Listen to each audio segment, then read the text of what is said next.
le 12 mai 2012, il se tient une réunion à Rubavu. Rubavu, c'est au Rwanda, frontière avec le Nord Kivu là-bas, des ministres de la Défense congolais et rwandais. Ils signent un accord. Dans cet accord, les deux parties conviennent de ce que les armées rwandaises peuvent entrer au Congo et surveiller les 9 frontières de ce pays. L'accord existe. Nous en avons des copies.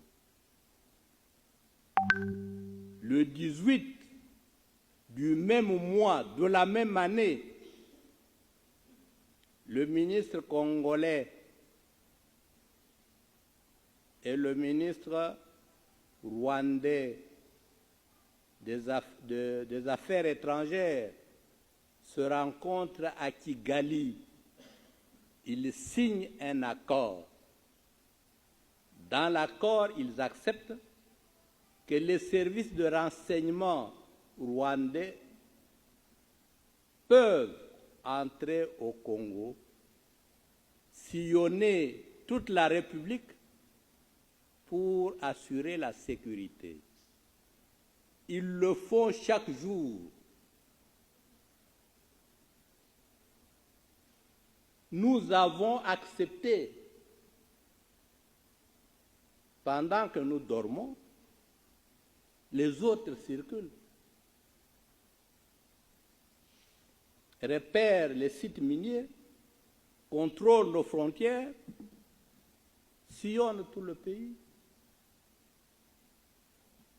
Enfin, c'est-à-dire pour l'exposer, parce que les données, nous en avons à revendre. Vous connaissez le fameux accord du 23 mars 2009 entre le Congo et Kundabatware, le CNDP. L'accord reconnaît aux Rwandais le droit d'être congolais et de participer à la vie politique congolaise, d'être candidat et d'être élu. Nous avons signé cet accord. La partie congolaise a été représentée par M. Raymond Tshibanda, à l'époque ministre de la Coopération,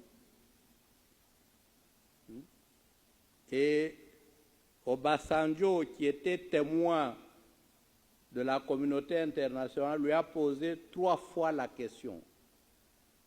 Est-ce que vous acceptez de signer un tel accord? Il dit oui, 3 fois. Obasanjo a réagi, votre pays aura des problèmes.